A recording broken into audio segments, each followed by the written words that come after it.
Bismillahirrahmanirrahim. Assalamualaikum warahmatullahi wabarakatuh. Perkenalkan, nama saya Febri Giani Pratama dari Sosiologi 2018 kelas ganjil. Pada kali ini saya akan menjelaskan hasil review saya yang berjudul mengikut sertakan masyarakat di pemetaan sosial. Nah, sebelum saya menjelaskan hasil review saya akan menjelaskan apa itu pemetaan sosial. Pemetaan sosial adalah suatu kegiatan dilakukan untuk menemukan tentang kondisi sosial budaya masyarakat pada wilayah tertentu yang akan dijadikan sebagai wilayah sasaran program. Pemetaan sosial juga dapat didefinisikan sebagai proses identifikasi karakteristik masyarakat melalui pengumpulan data dan informasi baik sekunder maupun langsung atau primer mengenai kondisi masyarakat dalam suatu wilayah tertentu. Hal yang perlu diketahui juga bahwa tidak ada aturan dan bahkan metode tunggal yang secara sistematik dianggap paling unggul dalam melaksanakan pemetaan sosial. Prinsip utama bagi para pekerja sosial dalam melakukan pemetaan sosial adalah bahwa ia dapat mengumpulkan informasi sebanyak-banyak mungkin dalam suatu wilayah tertentu secara spesifik yang dapat digunakan sebagai bahan untuk membuat keputusan dalam rencana pelaksanaan program pengembangan masyarakat. Berdasarkan bahan bacaan yang sudah saya baca dan pelajari mengenai Engines Community in Social Mapping, betapa pentingnya melibatkan masyarakat di dalam pemetaan sosial. Pada bahan bacaan saya mendapatkan pemetaan sosial yang dikenal dengan proyek Tekponon-Jiko, ialah merespon rendah tingkat perencanaan keluarga dan perlunya makin banyak perencanaan yang terus ada kendati banyak upaya untuk meningkatkan informasi dan akses pada keluarga berencana. Dalam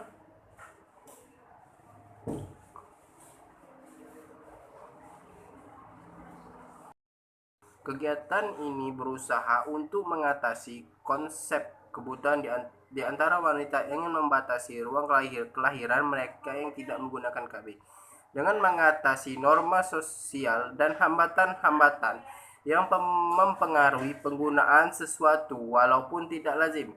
Proyek ini juga menggunakan analisis jaringan sosial untuk mengidentifikasi jaringan yang paling berpengaruh dan terhubung dalam masyarakat, dan untuk menilai pengaruh jaringan pria dan wanita tentang kepercayaan, kesuburan, sikap, keinginan, dan perilaku yang berhubungan dengan perencanaan keluarga. Kemudian dilakukan intervensi dengan pemegang kunci dalam jaringan sosial individu dan juga struktur jaringan itu sendiri untuk mempromosikan pada norma sosial yang ada, memungkinkan orang untuk mengenali sendiri bagaimana norma dan sikap yang mungkin secara negatif mempengaruhi kesehatan reproduksi dan keluarga berencana. Rangkai latihan yang dikoordinasikan dengan kelompok-kelompok masyarakat melalui agen-agen lapangan untuk mengidentifikasikan, mendaftar, dan memilih orang-orang yang berpengaruh dalam masyarakat untuk membantu kegiatan dalam memilih setidaknya 3 kelompok yang berpengaruh sosial. Dari 5 sampai 10 kelompok sosial berpengaruh dengan siapa untuk terlibat dalam kegiatan.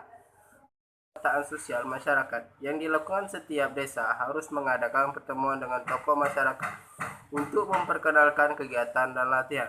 Setelah melakukan latihan untuk kegiatan pada masyarakat yang ditentukan, latihan ini memakan waktu dengan jangka 2 hari.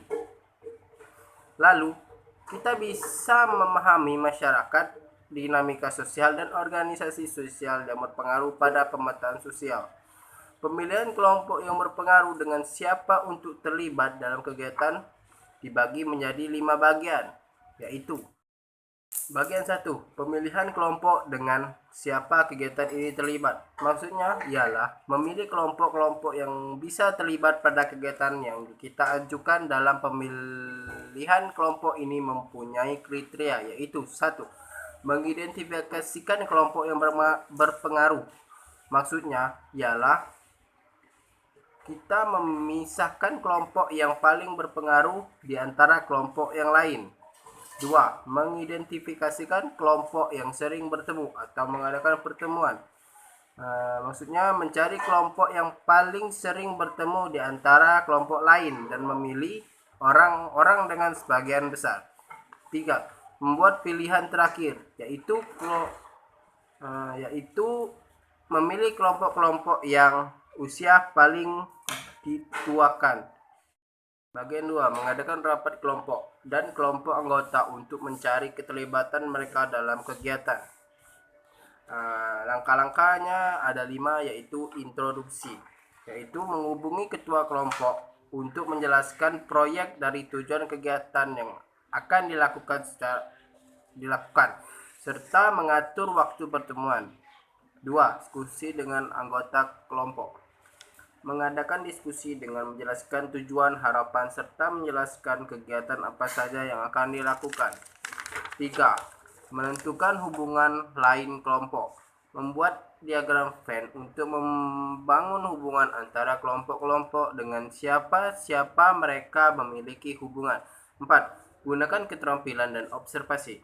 Peneliti memastikan setiap kelompok bahwa mereka bertemu, memberikan informasi tambahan, dan memberi petunjuk untuk kesesuaian kegiatan. Bagian 3. Identifikasi dan pemilihan orang yang berpengaruh untuk terlibat dalam kegiatan. Proses seleksi ini diperlukan untuk mengidentifikasi setidaknya 5 orang berpengaruh untuk terlibat dalam kegiatan. Bagian 4. Mengadakan pertemuan dengan masyarakat atau orang yang berpengaruh. Mengadakan pertemuan dengan tujuan memperkenalkan diri dan berbicara tentang kegiatan yang dilakukan secara sukarela, serta peneliti harus menggunakan pertemuan ini untuk mendapatkan informasi melalui observasi. Bagian 5. Memvalidasi pilihan Anda dengan anggota kelompok dan dengan masyarakat. Maksudnya ialah mengumpulkan informasi secara lengkap, membicarakan kegiatan kita dengan ketua kelompok yang lain serta anggota dan masyarakat, bahwa kegiatan ini apakah sudah sesuai dengan yang ada di dalam masyarakat ini ataukah belum sesuai. Demikian hasil penjelasan review saya tentang Engage Community in Social Mapping. Mohon maaf bila masih banyak kekurangan pada penjelasan saya. Dari saya, wabillahi taufiq hidayah. Wassalamualaikum warahmatullahi wabarakatuh.